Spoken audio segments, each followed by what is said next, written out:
The ballroom of the Plaza Hotel glowed like a palace, every crystal chandelier scattering light across gowns, tuxedos, and raised champagne glasses. Brandon Hale, now a polished young CEO with a perfect smile and a Rolex that flashed under the lights, stepped onto the balcony overlooking Fifth Avenue. His wife, Sloane Carter, floated beside him in a silver gown, the kind that whispers money before she even speaks. To everyone in that room, Brandon was invincible, the golden boy of New York finance. But the universe has strange timing. Downstairs, in a small charity art corner set up for children, a little boy laughed as he dipped his brush in blue paint. His cheeks were speckled with color, and when he looked up toward the balcony, the light hit his eyes gray, sharp, unmistakable. The same eyes Brandon saw in the mirror every morning. Brandon froze. He gripped the railing so hard his knuckles turned white. Who is that kid?" he whispered. Before Sloane could answer, a woman stepped into view, a woman with dark hair pulled into a quiet bun, wearing a simple black dress. She bent down to tie the boy's shoelace. Her profile caught the light for just a second. Ava. The name slammed into Brandon's chest like a punch. 8 years. 8 years since she vanished. 8 years since he ignored every desperate call she made that stormy night. 8 years since he shut the door on the one woman who ever loved him for more than ambition. The boy lifted his head again. Their eyes met Brandon and the child. Something ancient, something buried, tore its way to the surface. "Why?" Brandon's voice cracked as the music swelled around him, drowning out his breath. "Why does he have my eyes?" Sloane turned sharply, her smile collapsing. Because she knew. She always knew. And Ava finally looked up. Ava's face drained of color the moment she realized who was standing on the balcony above her. Ava Sinclair never looked like someone the world should fear. She was the kind of woman New York swallowed whole, quiet, hardworking, unnoticed. At 30, she carried herself with a calm strength, the kind that only comes from surviving storms no one else sees. She lived in a modest walk-up apartment overlooking a sliver of Central Park, where she worked long nights hunched over her MacBook Air, sketching landscapes for clients who barely knew her name. Most of them thought she was just another freelancer chasing invoices, but they didn't know she once rebuilt her life from ashes. 8 years earlier, Ava had arrived in the city with nothing but a duffel bag, a cracked iPhone, and a heart naive enough to believe love could save her. Back then, she worked as a cashier at a convenience store in Brooklyn, taking shifts other people refused because the pay was 50 cents higher at night. She slept in a room so tiny she could touch both walls if she stretched out her arms. And yet, she found joy, small joys, like cheap coffee, the rumble of subway trains, and the idea that she could design beautiful spaces one day. But her world tilted the moment she met Brandon Hale. He walked into her life wearing an ill-fitting suit and a tired smile, complaining about stock charts like they were monsters chasing him. She laughed at him, actually laughed, and he told her no one had ever done that before. He said she made him feel real. Back then, she believed him. Their relationship grew in stolen moments. Subway rides home, bowls of ramen after her shift, nights when he held her close as if she was the only calm thing in his chaotic world. And when she found out she was pregnant, she told herself it was fate. She imagined a tiny apartment filled with plants she designed, a crib she saved up for, and Brandon holding their baby with pride. But fate wasn't kind. Her pregnancy was rough morning sickness that lasted all day, dizzy spells, and a supervisor who threatened to fire her if she missed another shift. She hid her growing belly under oversized sweaters, terrified she'd lose the job that kept her afloat. Her father, long gone in a haze of alcohol, never answered her calls. She was alone except for a child she hadn't met yet. Still, she clung to Brandon's promises, until the night he shattered everything. When he stopped answering her calls, Ava thought something had happened. When he blocked her number, she thought it was a mistake. But when she learned much later he had been with Sloane Carter in a Ritz-Carlton suite while she lay on a hospital table fighting for her life and her unborn child, something inside her broke so deeply it never healed the same. She raised Liam alone, juggling 3 jobs, selling old textbooks, skipping meals so he could eat. Her hands grew rough from work, her shoulders stiff from carrying him through winters when she couldn't afford a stroller. But she never complained. She loved him more fiercely than she ever loved Brandon.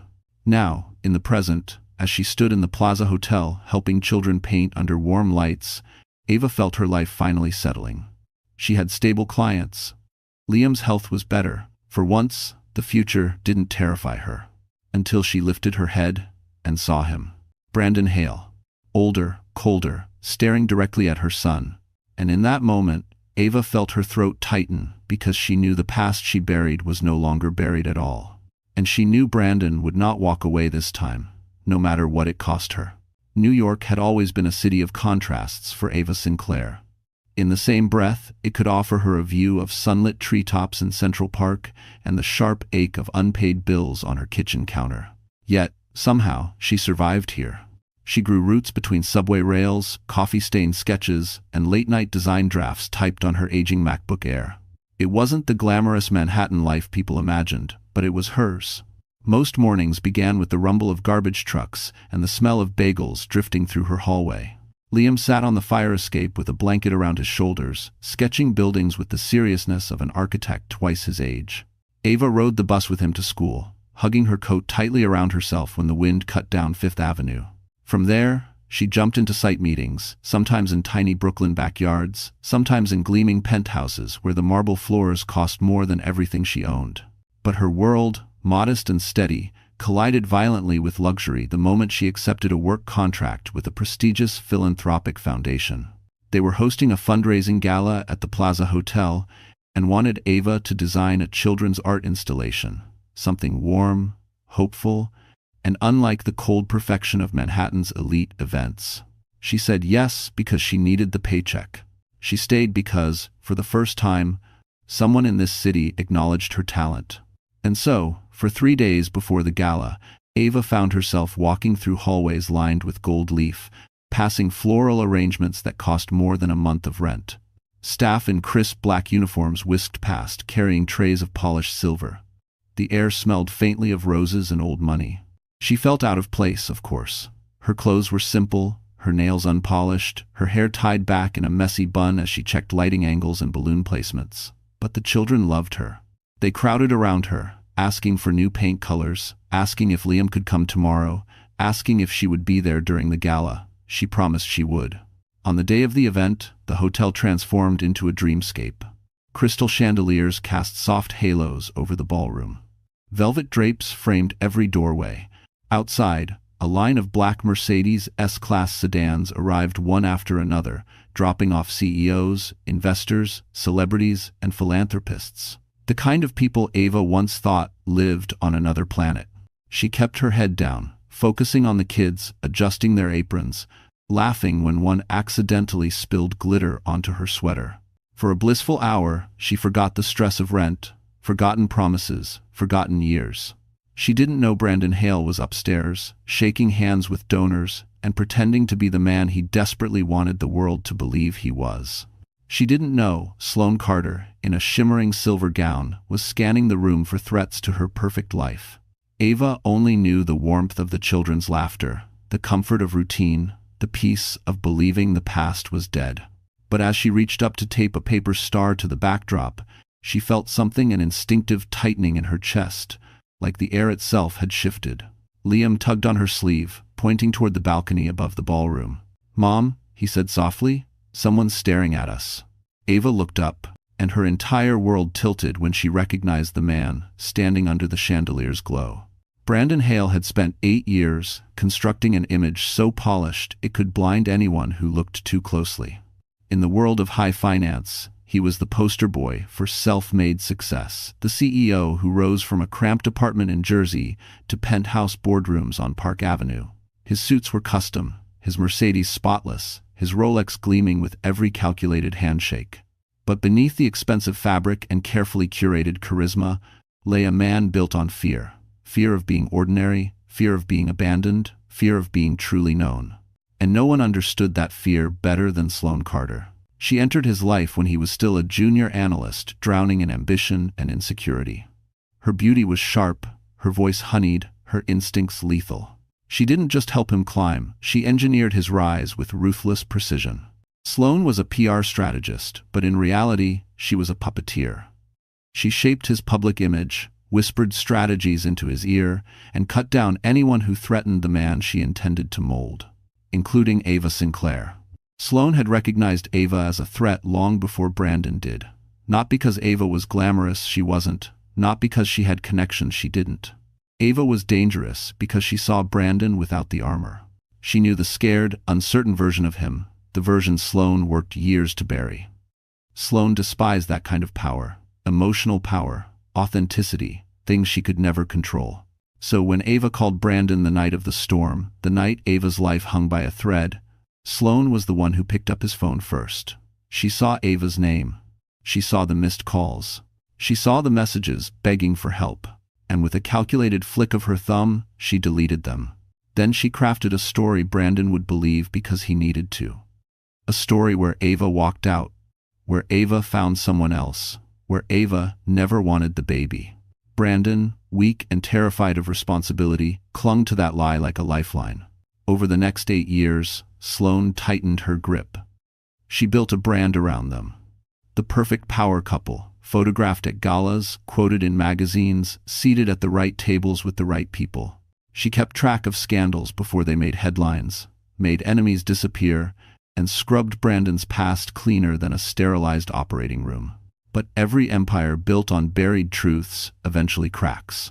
Sloane noticed it the moment Brandon froze on the balcony. The way his breath hitched, the way his hand trembled against the railing, the way his eyes locked onto the child below. It wasn't just confusion, it was recognition, deep recognition. A threat, a ghost resurfacing. And Sloane Carter did not tolerate ghosts. She followed Brandon's gaze and saw the boy, dark hair, sharp eyes, a seriousness far beyond his age. Then she saw Ava. That simple black dress, that calm posture, that face Sloane thought she had erased from Brandon's memory forever.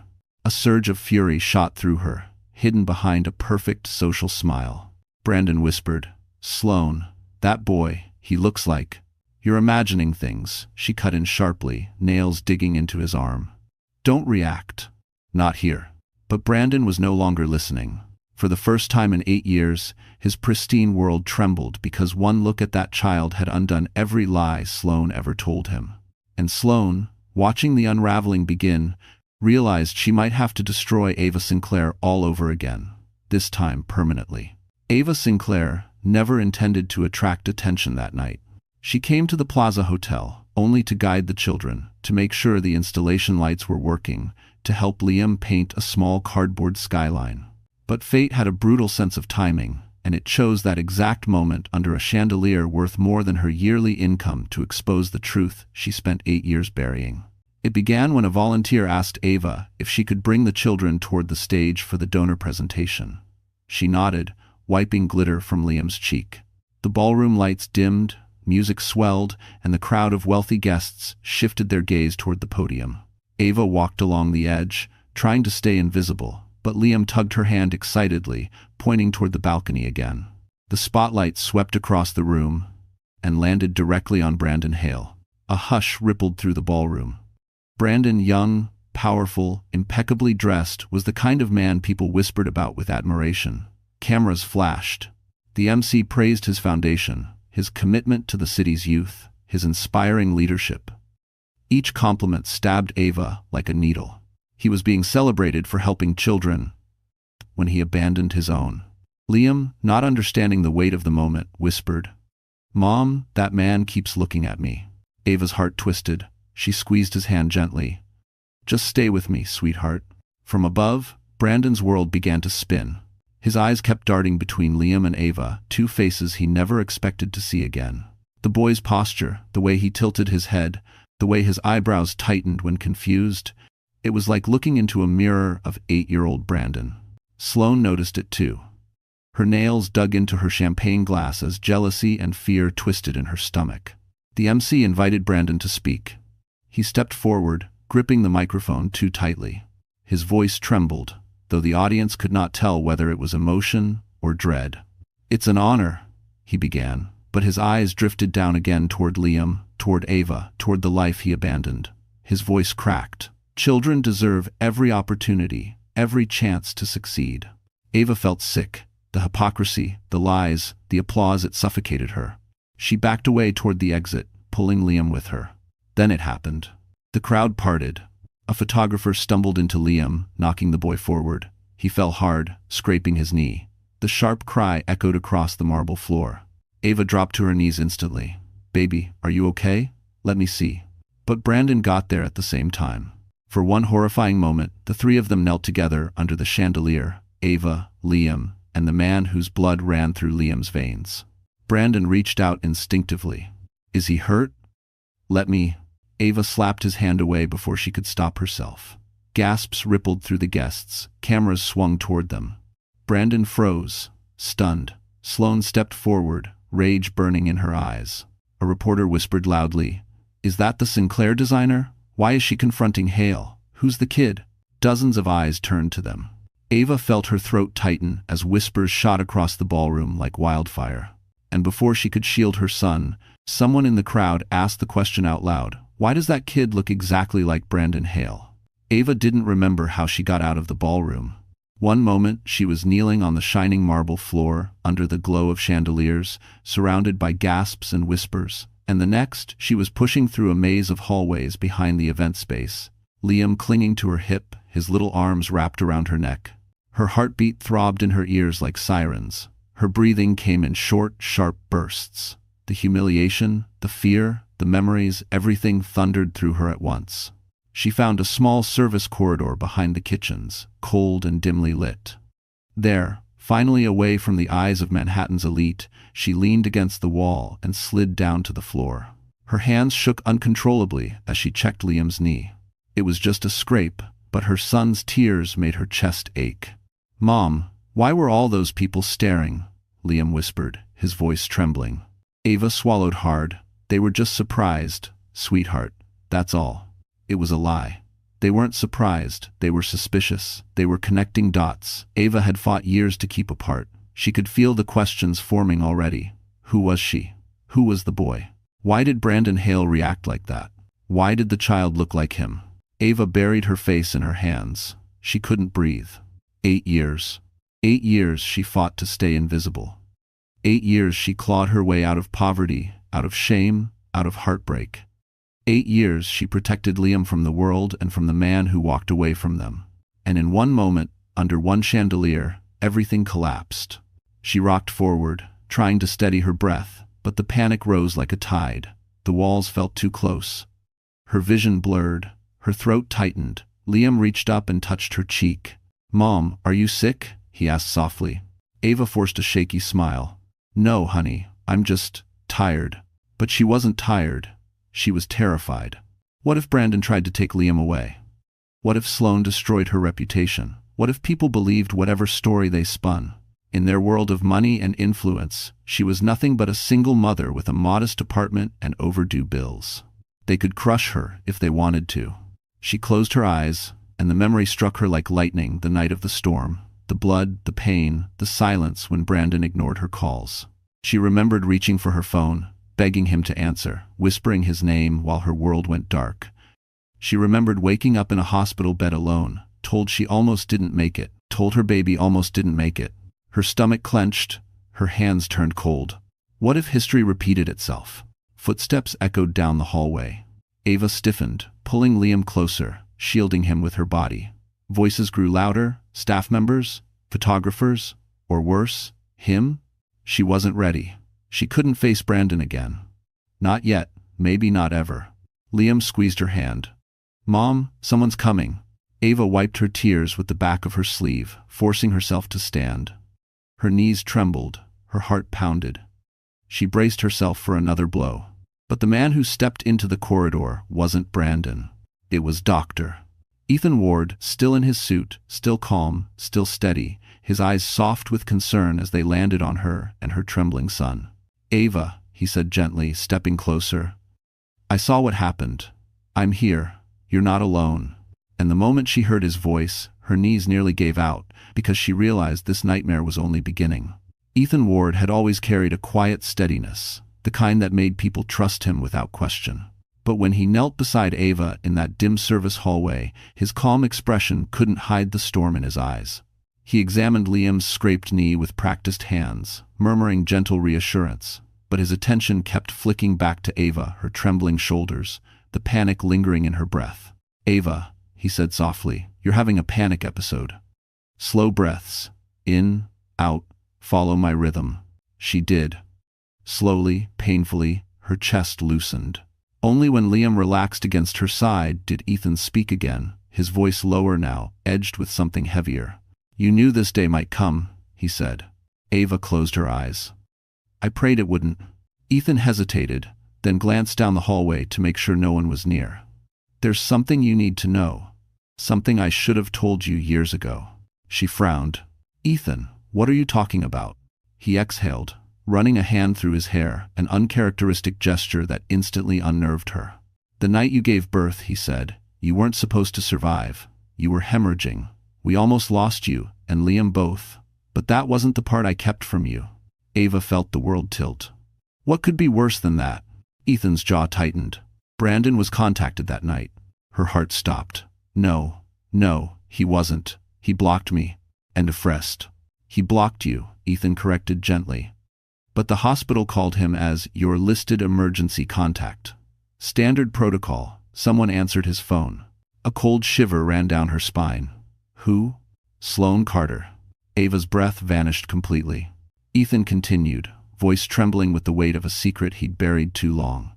She told the nurse you were a stranger, that you were lying. She said you weren't Brandon's responsibility. She demanded your file be sealed and that no further calls be made. She even threatened the hospital with legal action. Ava stared at him, numb. Why? Why didn't you tell me this before? Because you were barely holding yourself together, he said. You were recovering from surgery. You had no support system. You were terrified and alone. I didn't want to break what little strength you had left. And later, I thought the truth would destroy you. She shook her head, tears spilling.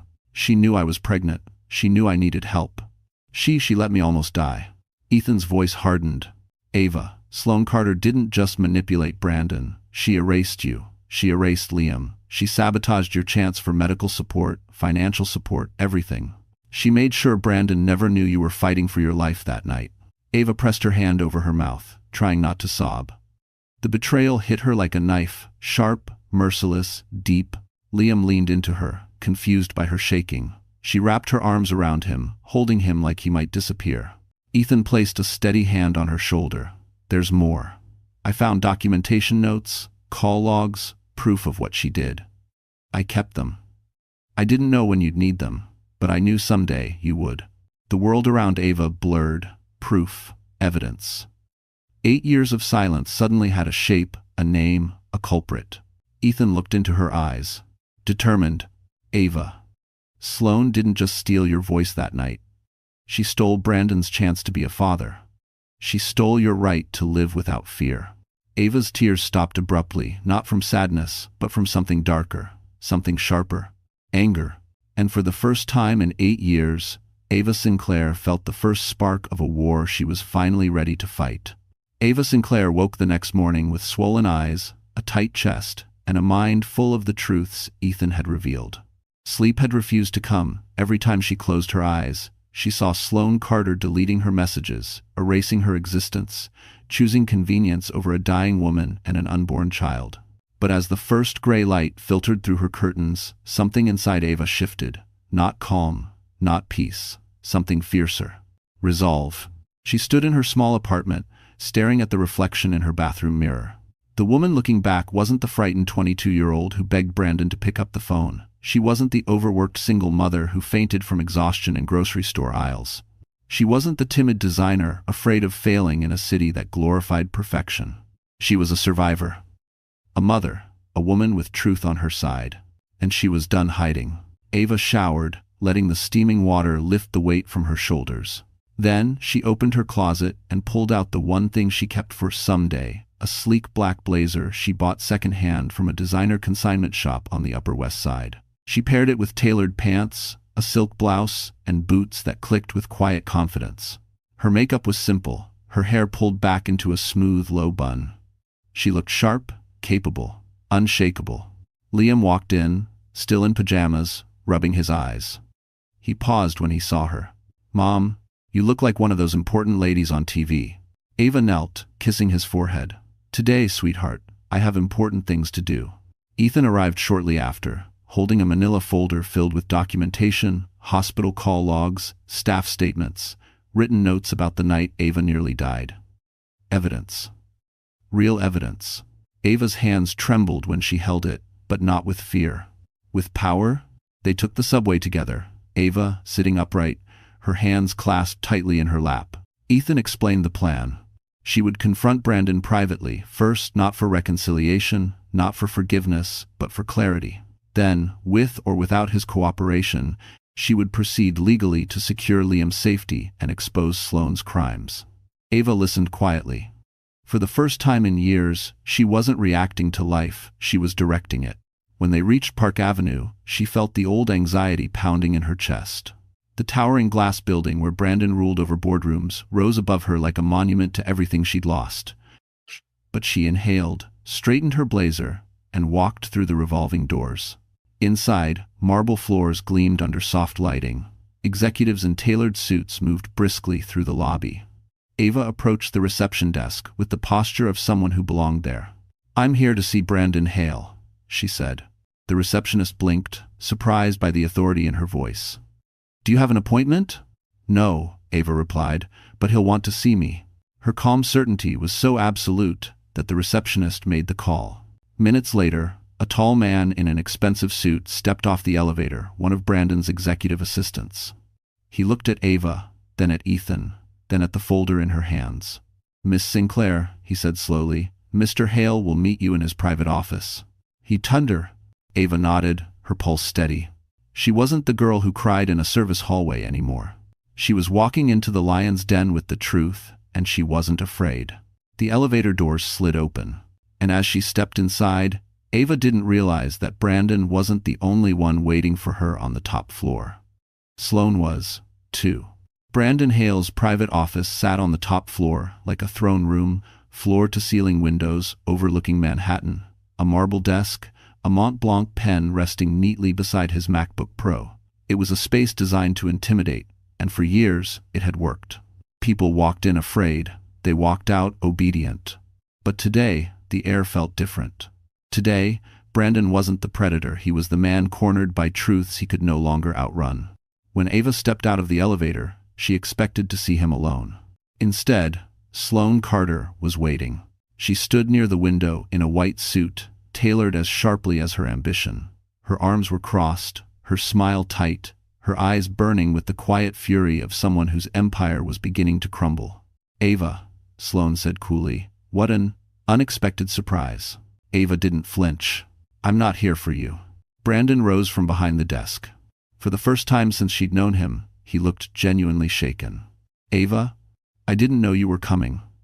"I didn't, Ava. We need to talk about last night." "No," she said sharply. "We need to talk about 8 years ago."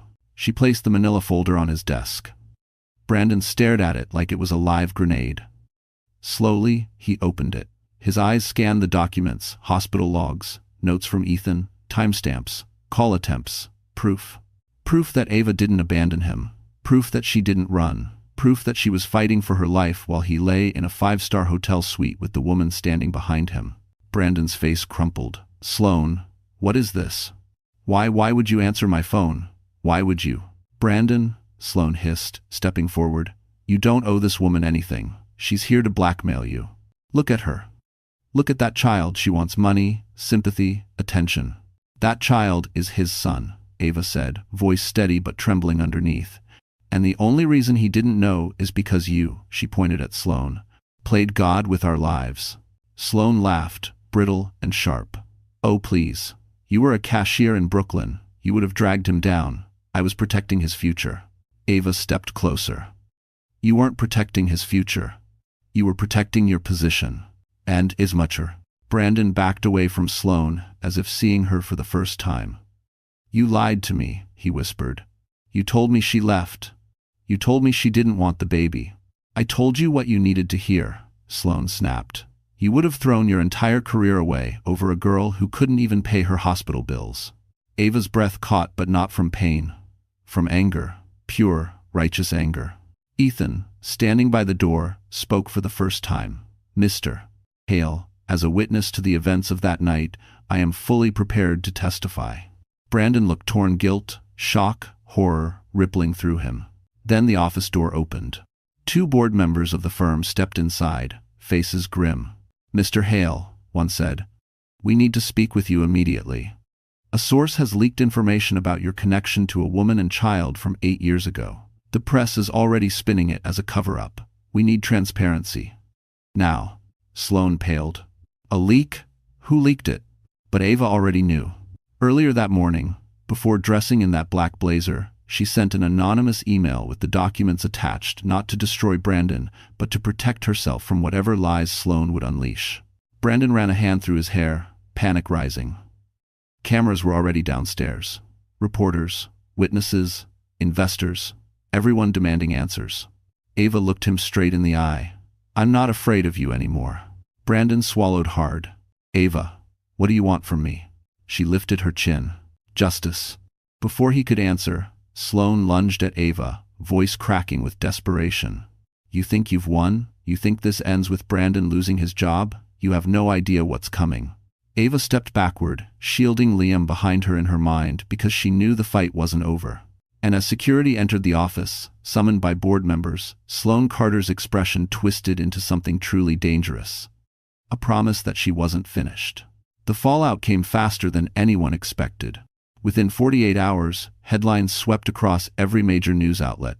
CEO Brandon Hale, accused of covering up child, hospital negligence, PR manipulation. Photos from the Plaza Gala were everywhere, Brandon's frozen expression, Ava shielding Liam, and the moment security escorted Sloane out of his office. Investors fled. Board members held emergency meetings. Brandon was stripped of his title by the end of the week. But for Ava, the storm wasn't about triumph. It was about closure. She spent the next few days helping Liam maintain a sense of normalcy: school, warm meals, bedtime stories, while meeting with her attorney to finalize legal protections. Brandon, shaken and remorseful, requested visitation under supervised conditions. Ava didn't hate him. Hatred required energy she no longer wished to give. She simply protected her son. And somehow, that boundary brought her peace. What surprised Ava most, however, wasn't Brandon's downfall. It was the quiet strength that grew in her. Each morning, she woke up unafraid. One afternoon, a letter arrived. Her design proposal for a Central Park renovation had been approved. It wasn't just a project, it was a life-changing contract. Enough to move into a safer home, enough to secure Liam's future, enough to breathe for the first time in years. When she told Ethan, he smiled in that gentle way of his, like he had known all along she was destined for more. Ava's life began stitching itself together slowly, beautifully, like a broken quilt reforged with gold thread. Brandon met with her in a quiet cafe weeks later. No suits, no polished image. Just a man stripped of delusion. "I want to be better," he said quietly. "Not for me, for him." Ava nodded. "Then be consistent." That's all Liam needs. There was no reunion, no rekindling, only truth. And finally, forgiveness. Not for his sake, but hers. When Ava left the cafe, she felt 10 pounds lighter. Spring arrived in Manhattan, in soft greens and early sun. One evening, while Liam played with a soccer ball in Central Park, Ethan joined Ava on a bench overlooking the field. He handed her a small Amazon box. "Open it," he said, a nervous warmth touching his voice. Inside was a simple silver necklace shaped like a tiny leaf, the symbol she used in her first landscape design. She touched it gently, her eyes stinging. "Ethan, it's beautiful. There's something I want to say," he murmured. "I've watched you fight battles no one else saw. I've watched you raise a remarkable boy. I don't want to replace anything or anyone. I just want to stand beside you, if you'll let me." Ava looked at Liam laughing freely under the golden sky, then back at Ethan. For the first time in 8 years, her heart did not tremble at the future. She smiled softly. "Then stand with us." Ethan reached for her hand. She let him. As Liam ran toward them, breathless and bright-eyed, he asked, "Mom, can Ethan come with us for ice cream? Like, forever?" Ava laughed, a real, unbroken laugh she hadn't heard from herself in so long. "Maybe he can," she said. Liam cheered, grabbing both their hands. And as the three of them walked down the tree-lined path, sunlight spilling across their shadows, Ava finally understood. She didn't win because Brandon fell. She won because she rose. And the life waiting ahead of her, steady, loving, whole, was the ending she had always deserved. For a few precious weeks, life settled into something Ava Sinclair didn't recognize at first. Stability. Liam woke up smiling. Her Central Park contract moved forward smoothly. Ethan's presence became a quiet comfort woven into her days. Morning coffees, calm conversations, gentle laughter that healed parts of her she didn't know were still broken. It felt like standing in sunlight after years of cold. But New York never let peace last long. One morning, while Ava prepared sketches at her dining table, Liam humming softly beside her, there came a knock on the door. Not gentle, not friendly. A heavy, deliberate knock that froze her hand, midline. Ethan wasn't due for another hour. She opened the door just an inch enough to see a tall man in a charcoal coat, holding a thick envelope. "Miss Sinclair?" he asked. "Yes, I'm here to serve you." Her stomach dropped as he handed her the envelope. The seal bore the mark of a prestigious law firm in Manhattan. For a moment she couldn't breathe. She stepped back, the walls closing in. Liam lifted his head. "Mom, what's wrong?" Ava opened the envelope with trembling fingers. Her eyes skimmed the first lines, then widened in disbelief. A petition for emergency custody review, filed by Sloane Carter.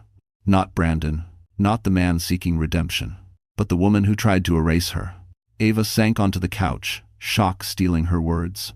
Ethan arrived minutes later, immediately noticing her pale face. "What happened?" he asked. She handed him the papers. He read them slowly, anger tightening every muscle in his jaw. "She's arguing Brandon is an unfit father due to the scandal," he said, voice low, "and that you are unstable because of the panic episode at the plaza." His fists clenched. "She's twisting the fallout to make herself the savior." Ava felt nauseous.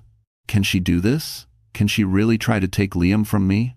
Ethan placed a hand on her shoulder. "The claim is weak, but Sloane is dangerous. She's trying to corner Brandon and weaponize the situation against you." The fear Ava thought she had buried surged back to life. She remembered hospital nights alone, the constant threat of losing everything, the powerlessness that once defined her. The thought of Liam taken away clawed at her chest. Ethan knelt in front of her. "Listen to me. We're not letting her win. But there's something else you need to know." Ava blinked. "What now?" He hesitated.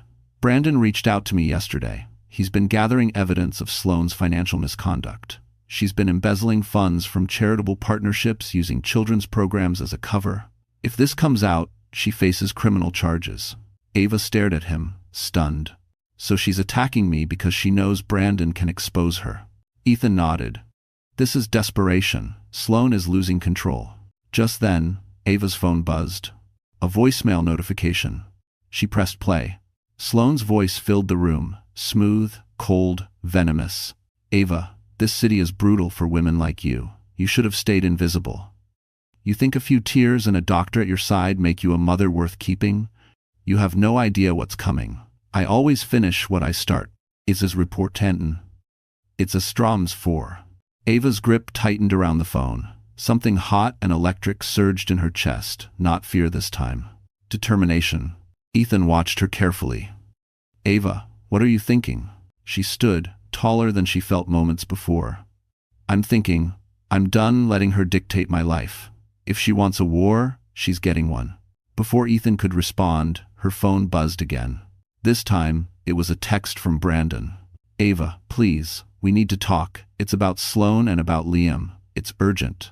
Ava stared at the screen, pulse quickening. Because whatever Brandon Hale had to say next could change everything. Ava agreed to meet Brandon at a quiet rooftop lounge in Midtown, the kind of place where city lights shimmered in the reflection of polished glass railings and soft jazz played from hidden speakers. She didn't come alone. Ethan walked her to the elevator but stayed downstairs, giving her space while remaining close enough should anything go wrong. The elevator doors opened to reveal Brandon already waiting, hands buried in his coat pockets, shoulders tense. Gone was the perfectly composed CEO. In his place stood a man exhausted by consequences he never expected. "Ava," he said, voice strained, "thank you for coming." She stepped onto the rooftop, wind tugging at her hair. "I'm not here for your comfort, Brandon. You said it was urgent. Say what you need to say." He exhaled shakily. Sloane, she's spiraling. And she's more dangerous than you think. A humorless laugh escaped Ava. I already know she tried to erase me, tried to erase Liam, tried to take him again. Brandon winced, guilt crushing him. I didn't know God, Ava. I didn't know she answered that call. I didn't know she threatened the hospital. I didn't know you almost died because of her. It's 8 years too late to say that, she replied sharply. Brandon nodded, accepting the blow. Then he pulled a small flash drive from his pocket, setting it on the table between them. This, he said, is proof Sloane has been siphoning funds from charity accounts. Hundreds of thousands of dollars. She used children's programs as her shield. She thinks no one will audit nonprofits too closely. Ava stared at the flash drive, cold dread spreading through her. How long have you known? A few weeks, he admitted. I only started investigating because, after I saw Liam, I realized my life had been built on lies. I needed to know how deep they went. Her chest tightened. And they went this deep. He nodded. If this gets out, she's finished. But she knows I have the evidence. That's why she filed the custody petition. She's trying to destroy you first, to corner me. If she gets Liam involved legally, she can manipulate public sympathy and bury her crimes.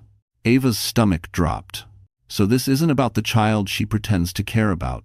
It's about leverage. Yes, Brandon whispered. And she won't hesitate to hurt you again. Ava crossed her arms. Then why come to me? Why not go straight to the authorities? Because, he said quietly, I need someone I trust to hold the backup copy. If she retaliates, if something happens to me, the truth still comes out. Ava stiffened. Brandon, what are you saying? He swallowed. Sloane confronted me this morning. She knows I'm not playing along anymore. She threatened me. She said accidents happen to men who disappoint her. Fear flickered through Ava, but she forced herself to stay standing tall. You think she'd hurt you? I think she'd do anything to save herself, Brandon whispered. And I think you and Liam are next on her list. Wind whipped across the rooftop, cold and sharp. Ava looked at the flash drive, then back at the man who once abandoned her. This time, though, the stakes were no longer emotional, they were survival. Before she could respond, the rooftop door slammed open. Ethan rushed out, breathless. Ava, we need to go, now. She turned, startled. What happened? Ethan held up his phone. His expression was tight with urgency. Ava, Liam's school just called. Her pulse spiked. Is he okay? Ethan's voice dropped to a haunted whisper. They said a woman claiming to be a family member tried to pick him up. Poor. Ava didn't remember running, only the cold rush of terror surging through her as Ethan dragged her toward the stairwell, Brandon close behind them. Her mind spiraled into panic, every nightmare she'd buried clawing its way to the surface. Someone tried to pick up Liam. Someone pretended to be family. Someone who knew exactly how to strike her deepest fear. Sloane. Her breath hitched. Her legs shook as they sprinted down the concrete stairs, heels clacking in frantic rhythm. Ethan kept repeating, "We'll get there, we'll get there." Brandon murmured apologies under his breath, sounding more broken than dangerous. But none of it mattered. All Ava could think about was Liam, her sweet, artistic, gentle boy standing alone, waiting for a mother who might be seconds too late. They burst out onto the street. Ethan's car was already pulled up, hazards flashing. The moment Ava slid into the passenger seat, Ethan floored the gas, weaving through midtown traffic with a precision honed from years of emergency room speed. Brandon jumped in the back, gripping the headrest. What exactly did the school say? Ava demanded, voice trembling. Ethan checked his mirror. The secretary said a woman arrived during pickup hours, claiming she was authorized. When they asked for ID, she refused and got agitated. She left before security could stop her. End quote. It's another one. Ava felt sick. Did they describe her? A beat of silence. She matched Sloane's height and hair color. Ava's heart slammed against her ribs. For years, she feared losing Liam to poverty, illness, chance. Never had she imagined losing him to someone else's vengeance. Traffic snarled ahead. Ethan swerved onto a side street, clipping a puddle that splashed against the sidewalk. Car horns blared behind them. Ava clenched her fists. If she touches him, if she scares him. She won't, Ethan said, voice steady. The school knows you. They know Liam. They wouldn't release him. Brandon leaned forward, guilt carving lines into his face. "Ava, I'll help. Whatever it takes." She didn't look at him. She couldn't not when the past and the present were colliding again like a nightmare looping on repeat. 5 endless minutes later, they screeched to a stop outside the school. Ava jumped out before the car stopped fully, sprinting through the front doors. The receptionist gasped when she saw her. "Miss Sinclair, Liam is in the counseling office. He's safe, I promise." Ava's knees buckled with relief, but she forced herself forward. She pushed open the counseling room door. Liam sat on a beanbag chair, hugging his backpack, eyes red but unharmed. The moment he saw her, he shot to his feet. "Mom, if you can." Ava dropped to her knees and pulled him into her arms, breathing in the warm, familiar smell of crayons and laundry detergent. She pressed her face into his hair, tears burning down her cheeks. "Are you okay?" she whispered. He nodded into her shoulder. "A lady said she knew you. But she didn't. I told the teacher." Ava's heart cracked and swelled at the same time. "You did exactly the right thing." Ethan exhaled behind her, shoulders loosening. Even Brandon sagged with relief. The school administrator entered the room. "Miss Sinclair, we've increased security for the rest of the week. We've also notified the precinct. Detective Morales is waiting if you'd like to file a report." Ava hesitated. Filing a report meant escalation. It meant going to war officially. It meant dragging Liam into a legal mess. But then she remembered Sloane's voicemail. "I always finish what I start." A chill crawled up her spine. Ava stood, gripping Liam's hand. Her voice was no longer shaky, it was steel. "Yes," she said. "I'm filing a report." As they walked toward the front of the school, Ava's phone buzzed. A text. Unknown number. She opened it. "You got lucky today. Next time, luck won't help you." Ava froze in place. Because attached to the message was a photo of Liam taken secretly that morning. Ava stared at the photo on her phone. Liam, walking into school that morning, head down, backpack crooked, completely unaware someone had been watching him. Her stomach twisted, her throat closing as a tremor passed through her fingers. Not from fear this time. From rage. Pure, focused rage. Ethan stepped closer. "Ava, what is it?" She handed him the phone. His face darkened instantly. "This is stalking. This is criminal." Brandon, standing behind them, clenched his jaw. "Sloane is losing control. She won't stop unless someone forces her to." Ava inhaled slowly, deeply, something steadying inside her. "Then we force her." For 8 years, Ava survived by staying quiet. Now, silence was no longer protection. It was danger. She squeezed Liam's hand gently and nodded to the school counselor. "Please stay with him. I'll be right outside." In the hallway, her voice sharpened with purpose. "We filed a report today. We hand over the voicemail, the photo, everything. And then..." She turned to Brandon. "You give the detectives the flash drive." Brandon swallowed. "That will destroy her." Ava held his gaze, unflinching. "She tried to destroy me. She threatened my son.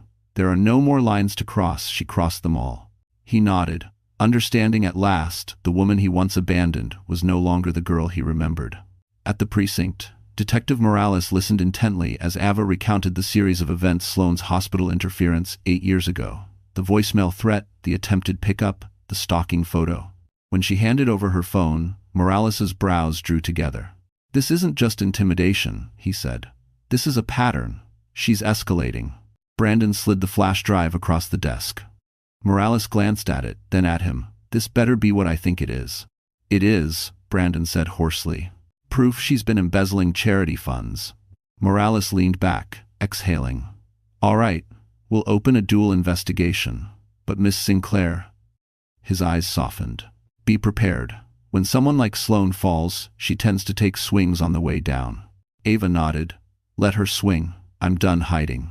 Outside the precinct, the cold Manhattan air burned against her cheeks. Ethan wrapped a supportive arm around her shoulders. "You handled that with more strength than most people would have." "If you wonder." Ava shook her head. "I didn't have a choice." Brandon stepped forward cautiously. "Ava, I know I failed you. I know I failed Liam, but let me help now. Sloane knows you have the police involved. She will retaliate.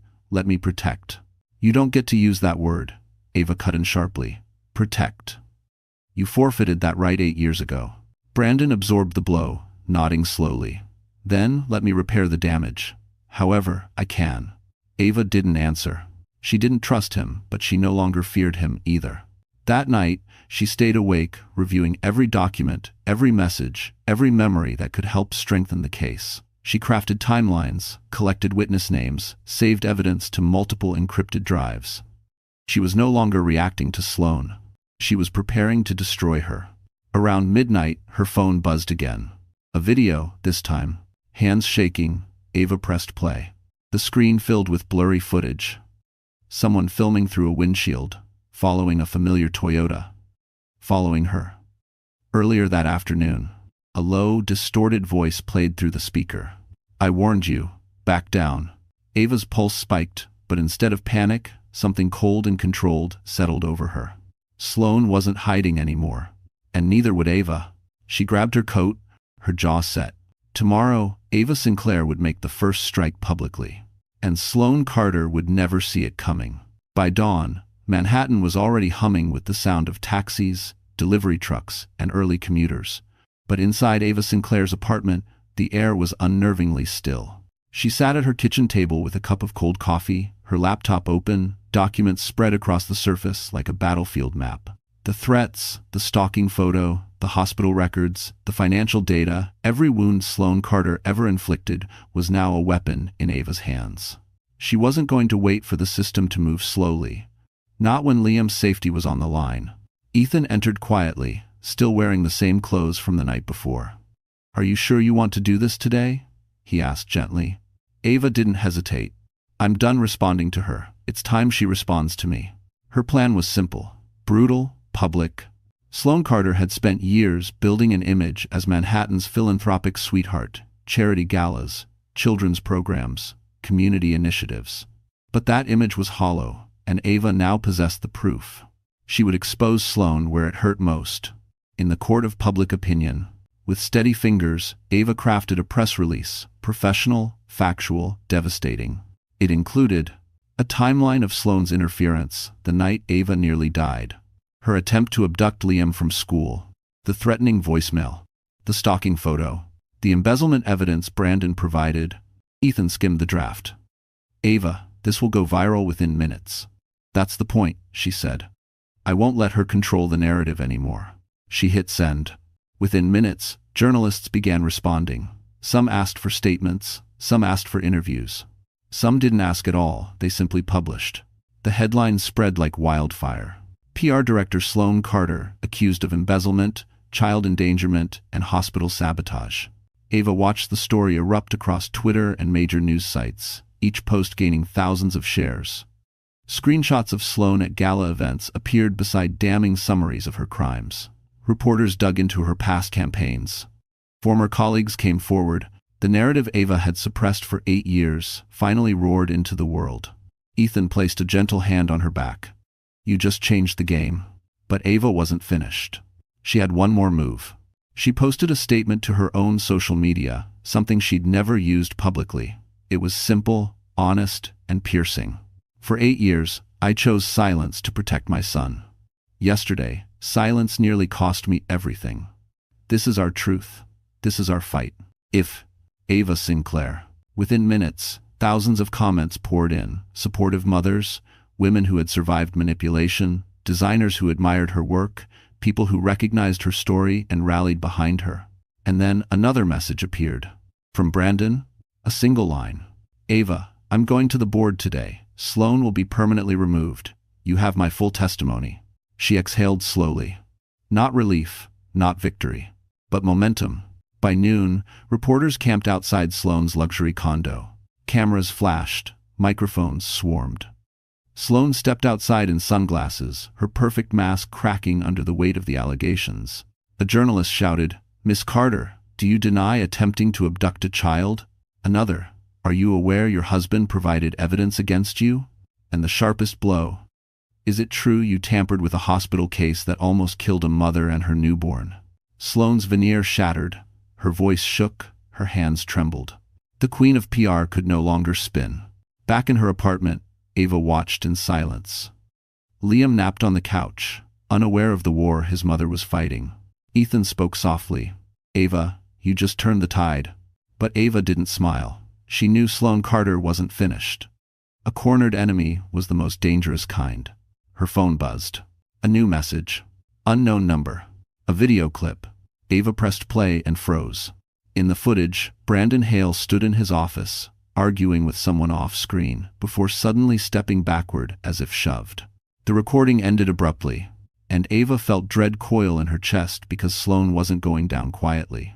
The video clip played again and again in Ava's mind. Brandon stumbling backward in his office, his face tense, his hands raised as if trying to calm someone standing just out of frame. The footage ended abruptly, leaving only a blank screen and a rising dread in Ava's chest. Whoever recorded it wanted her afraid, wanted her rattled. And it was working. Ethan rested a steady hand on her shoulder. Ava, breathe. We don't know when this was taken.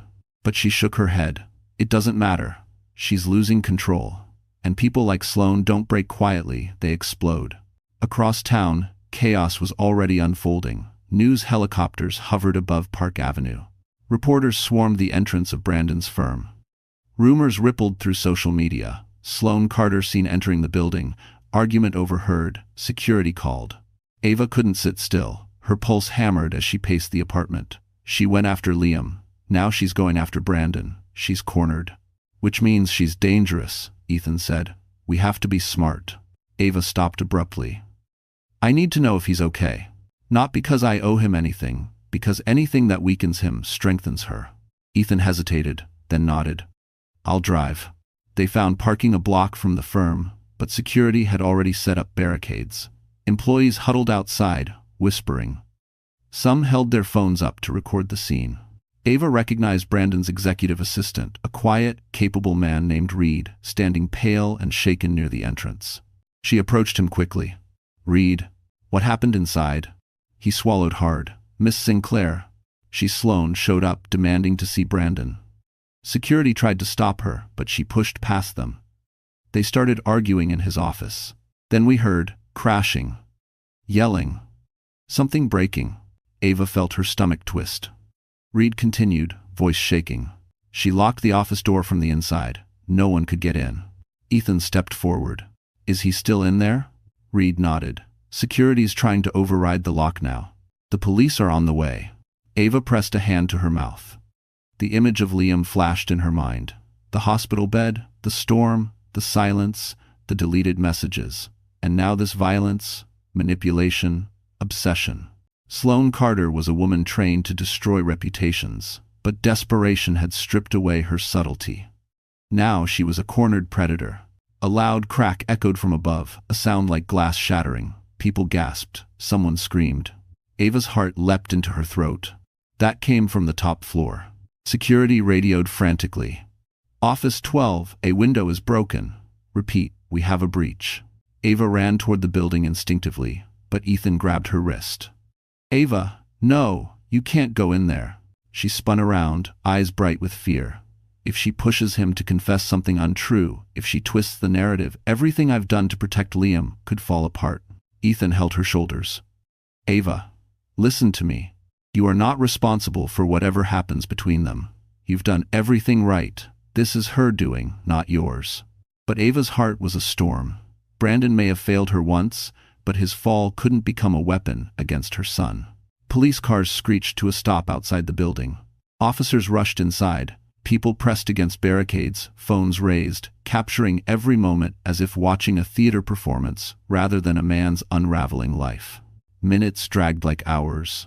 Finally, security managed to unlock Brandon's office. A tense silence spread. Then a shout, "Get paramedics up here, now!" Ava's breath left her body. Ethan tightened his grip on her hand. Reed, trembling violently, whispered, "Oh God, they found him." Ava's voice cracked. "Alive?"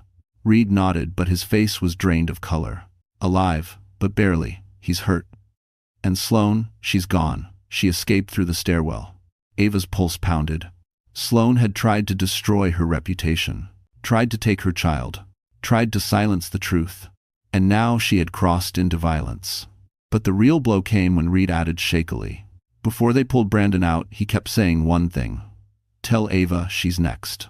The words echoed through Ava's skull long after Reed said them. Tell Ava she's next. For a moment, everything around her blurred: the flashing police lights, the anxious crowd, the hum of helicopters circling overhead. It all dissolved into a cold, singular truth. Sloane wasn't fleeing. She was hunting. Ethan tightened his grip on Ava's arm. "We need to leave. Now." "What if she's already going after Liam?" Ava whispered, panic sharpening her voice. Ethan didn't hesitate. He pulled out his phone and dialed the school. "This is Dr. Ward. You need to lock down Liam Sinclair immediately. No one, not even family, picks him up without Ava present." Dull of next. The administrator confirmed Liam was indoors, safe for the moment. But Ava didn't relax. Sloane had proven she could slip past security, manipulate systems, and strike without warning. The threat wasn't theoretical anymore, it was closing in. They sprinted back to the car, weaving through a crowd desperate for scandal. As Ethan pulled into traffic, Ava pressed her forehead against the window, her breath fogging the glass. "I can't let her near him," she murmured. "You won't," Ethan replied, his eyes hard. "She's unraveling. Desperate people make mistakes, we'll use that." But Ava knew desperation also made people dangerous. Halfway to the school, her phone buzzed. A new message. She braced herself before opening it. It wasn't a threat. It was a location. A dropped pin. A warehouse address on the outskirts of Brooklyn. And a message beneath it: "Come alone, Ava, or the next photo won't be harmless." Ethan glanced over as she paled. "What is it? What did she send?" Ava handed him the phone. His jaw clenched. No way, this is a trap." "I know," Ava said quietly. "But if she has anything at all that puts Liam in danger, I have to check." Ethan shook his head violently. "Absolutely not. You're not walking into her hands." "She won't stop," Ava whispered. "She won't stop until one of us breaks." Sirens wailed behind them as police cars sped toward Brandon's building. The world was shifting rapidly, lines between personal and criminal blurring into chaos. Ethan slowed the car. "We're picking up Liam. Then we go straight to the police." Ava nodded because it was the right answer, the logical answer, the safe answer. But when they arrived at the school and Ava saw Liam run into her arms, small and scared and clutching her coat, something inside her hardened. She would burn the city down before she let Sloane touch her son. At the precinct, Detective Morales listened grimly as Ava showed him the newest message. "She wants to isolate you," he said. "She wants you scared. She wants control back." "Can you track the sender?" Ethan asked. "Already on it," Morales replied. "But if I had to guess, she's using a burner phone." "Still, we're sending officers to sweep the warehouse." Ava exhaled shakily. "Good," Morales nodded. "But Ava, until we have Sloane in custody, you and Liam need protective detail." "You?" Two officers escorted them outside toward an unmarked vehicle. Liam held tightly onto Ethan's hand, his small fingers shaking. Ava kissed the top of his head. "It's okay, sweetheart. We're safe now. We're with the police." But just as the officers opened the car door, Morales' radio crackled with static, followed by a voice shouting urgently, "Units to Brooklyn warehouse, suspect vehicle spotted." "Repeat, suspect vehicle on site. Possible hostages." Ava froze. "Hostages?" Her breath quickened. Liam looked up, confused. "Mom?" But the worst came seconds later when Morales' radio erupted again. "Be advised, Brandon Hale's car is here." Ava's blood ran cold. Because Sloane hadn't fled, she had taken Brandon and was waiting for Ava to come finish the game. The drive to the Brooklyn warehouse felt like a descent into another world. Police sirens echoed in the distance, bouncing off the rusting metal structures that lined the waterfront. The wind carried the scent of oil, salt, and something colder: fear. Ava sat in the back of the unmarked police vehicle, Liam held tightly in Ethan's arms beside her. She kept telling herself he was safe, but her pulse refused to slow. Detective Morales spoke from the front seat. "We approach carefully. Sloane is unpredictable, but she's not stupid. She knows we're coming." Ava stared ahead, eyes burning with determination. "She wants me there. She wants an audience." "It's not," was stalled. "Then we control the narrative," Morales replied. When they arrived, the warehouse loomed like a giant carcass, windows shattered, doors hanging crooked, graffiti covering old bricks. Police lights lit the perimeter in flashes of red and blue.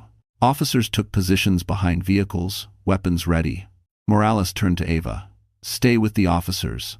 Under no circumstance do you enter that building. She nodded. She meant to obey. Truly, she did. But then the side door creaked open, and Sloane Carter stepped into the light. Her white suit was smeared with dust. Her hair was wild, half fallen from its polished style. But her eyes, cold, furious, unhinged, were exactly the same. She dragged someone with her. Brandon. His face was bruised, his lips split, his hands tied with a cord she must have torn from something inside. He stumbled as she forced him forward. Police aimed their weapons instantly. Sloane laughed a sharp, broken sound. Lower them, unless you want a corpse. Morales signaled for a temporary stand-down. Ava stepped forward before she could stop herself. Sloane, let him go. This ends now. Sloane released a humorless smile. Oh, Ava. Sweet, inconvenient Ava. You ruined everything. My career, my marriage, my reputation. And for what? A child you had the audacity to keep alive? Ethan stepped in front of Ava. Sloane, move away from him and put your hands up. But Sloane wasn't listening. Her eyes locked on Ava with pure, venomous rage. You think you won because you have the truth? Sloane spat. Truth is useless without power. And you have none. Ava stepped around Ethan, voice steady. I have something you don't. Oh? Enlighten me, Sloane growled. People who will stand with me, Ava said. People who saw what you did. People who finally know who you really are. Sloane's face twisted. You think this is about my reputation? No, Ava. This is about control. Brandon was supposed to be mine. His future was supposed to be mine. And you, she pointed violently, you were supposed to disappear. Brandon, bleeding but conscious, rasped, Sloane, please, stop, it's over. She shoved him to the ground, lifting a shard of broken glass she'd hidden in her sleeve. Officers tensed instantly.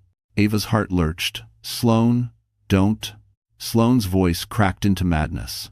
If I go down, I'm taking every last piece of this story with me, starting with the man who betrayed me. The moment her arm swung toward Brandon, Ava lunged forward without thinking. Ava, no, Ethan shouted behind her. Police moved in, shouting commands. The world blurred, glass glinting, a scream ripping through the night, bodies colliding beneath the flickering warehouse lights. A shot rang out. Everyone froze. Sloane staggered backward, the glass shard slipping from her hand. Ava stared in horror, not at Sloane, but at the figure who had stepped between her and danger in the final second. Brandon Hale collapsed to his knees.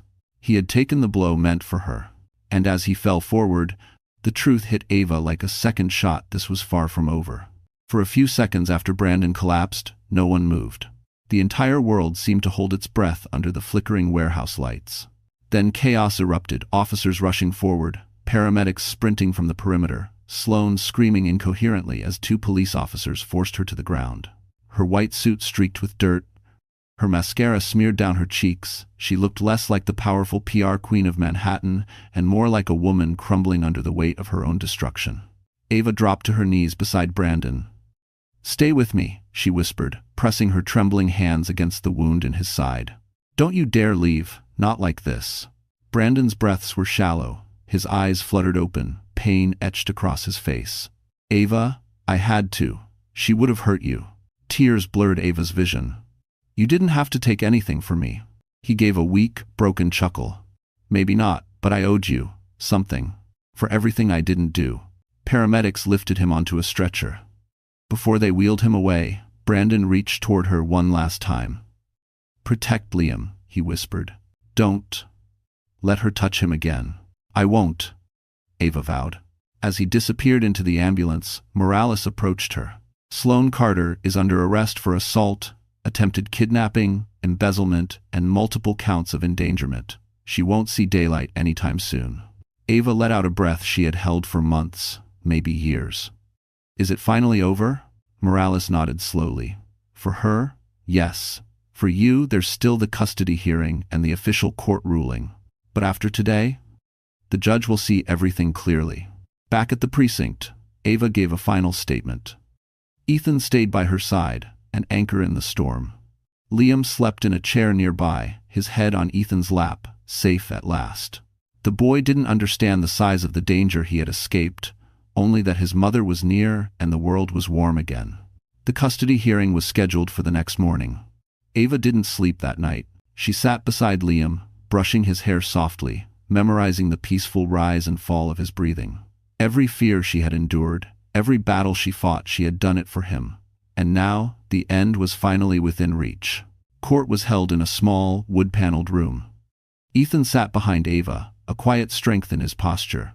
Brandon, patched up but pale, testified via video call from his hospital bed. His confession was simple, raw, and honest. I failed Ava. I failed my son.